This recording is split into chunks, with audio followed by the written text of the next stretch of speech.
Assalamualaikum warahmatullahi wabarakatuh.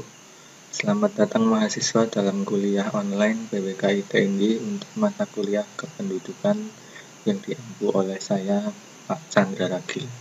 Semoga kita semua dalam keadaan sehat walafiat sehingga kita dapat menjalani kuliah ini dengan lancar dari awal sampai akhir semester dan mendapatkan hasil yang memuaskan, sekaligus ilmunya dapat bermanfaat untuk kehidupan nyata yang di masa yang akan datang. Jadwal kuliah untuk kependudukan ini adalah setiap hari Selasa jam 13 sampai 14.30 sebanyak 2 SKS yang diikuti oleh mahasiswa baru angkatan 2020 dan sebagian kecil mahasiswa angkatan di atasnya yang mengulang. Pertemuan kuliah ini pertama akan membahas tentang dasar-dasar kependudukan terlebih dahulu, tentang pengertian penduduk, apa itu penduduk, apa itu kependudukan.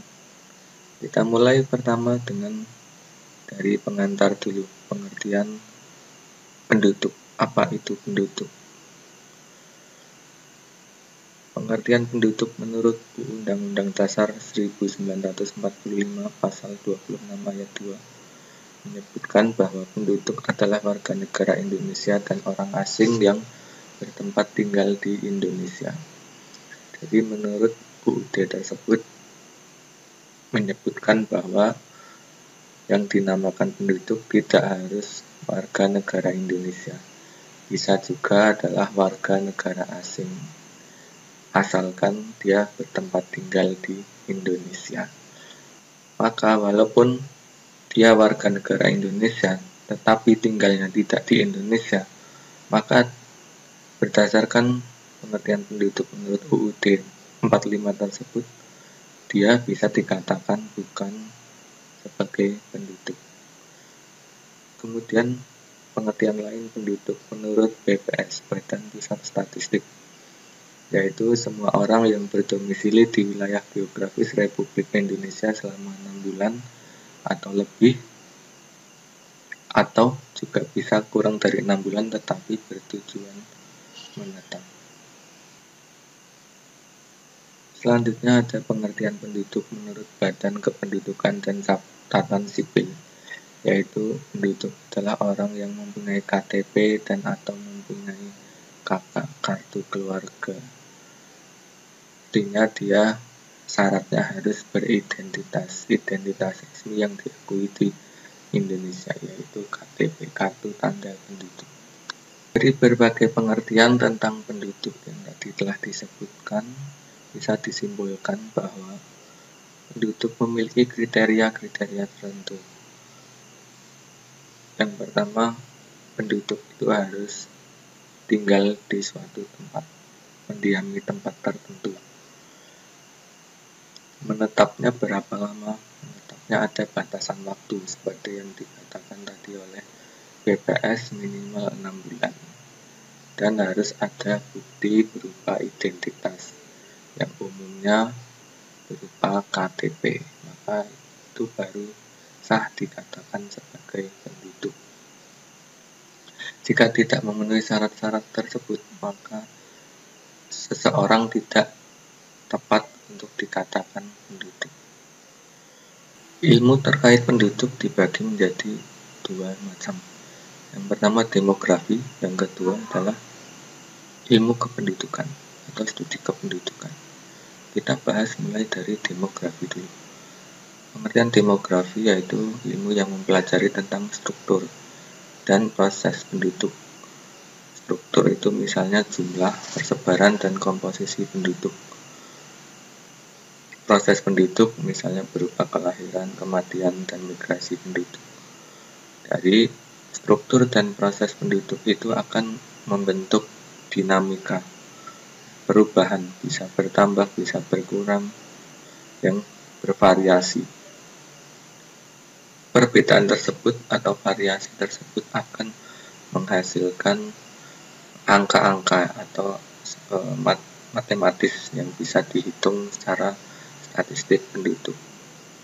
Jadi demografi ini adalah alat untuk mempelajari perubahan-perubahan kependudukan dengan memanfaatkan data dan statistik kependudukan, sehingga kita bisa mengetahui jumlah, persebaran, dan komposisi atau strukturnya. Ilmu ini bermanfaat untuk mengetahui bagaimana perubahan suatu penduduk di suatu wilayah.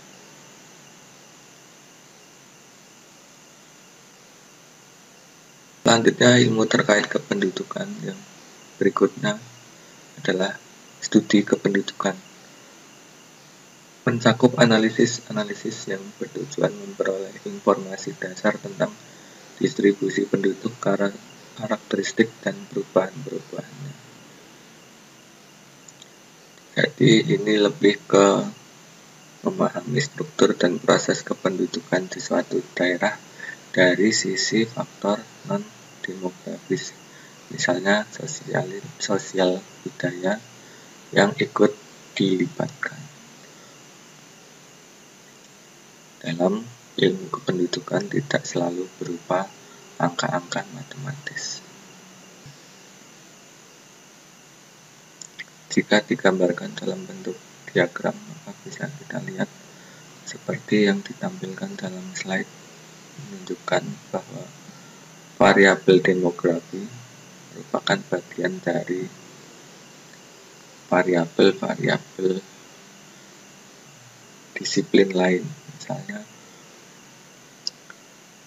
proses demografi adalah bagian dari sosiologi, antropologi, ekonomi, geografi, dan biologi yang sifatnya lebih luas.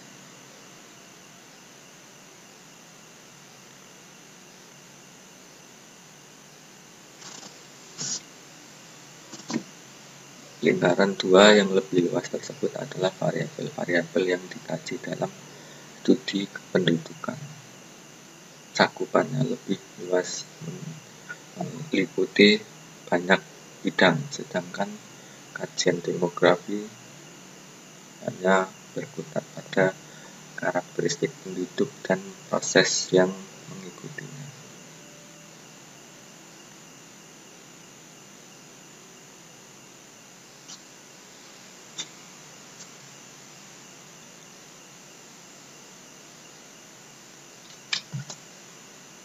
Perbedaan antara studi kependudukan dengan demografi lebih jelas bisa dilihat dalam tabel berikut.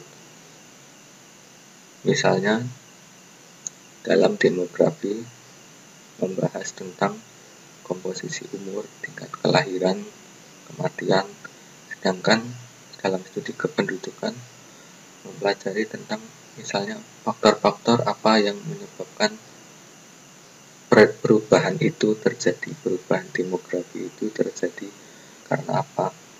Maka ini yang dipelajari dalam studi kependudukan. Maka cakupannya lebih luas. Misalnya suatu peristiwa, sebagai contoh perpindahan penduduk dari desa ke kota, itu akan menyebabkan jumlah penduduk di desa berkurang dan penduduk di kota bertambah. Mengapa itu bisa terjadi, perubahan jumlah penduduk terjadi karena mengacu pada contoh tadi, yaitu karena adanya migrasi. Migrasi itu disebabkan oleh apa? Bisa jadi mereka pindah ke kota untuk mencari pekerjaan yang lebih layak. Maka ini alasan-alasan atau faktor ekonomi yang melatar belakangi alasan mereka melakukan migrasi dipelajari dalam bidang studi kependudukan. Sedangkan angka-angka atau perubahan jumlah penduduk yang disebabkan oleh migrasi itu termasuk dalam bagian demografi.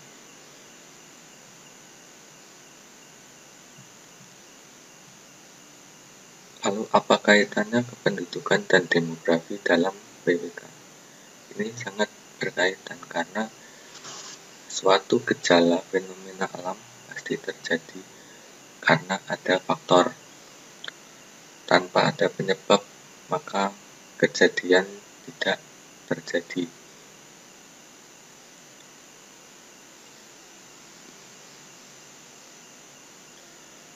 Faktor-faktor inilah yang sangat penting untuk dipelajari dalam ilmu PWK, karena faktor tersebut yang mempengaruhi berbagai peristiwa yang terjadi.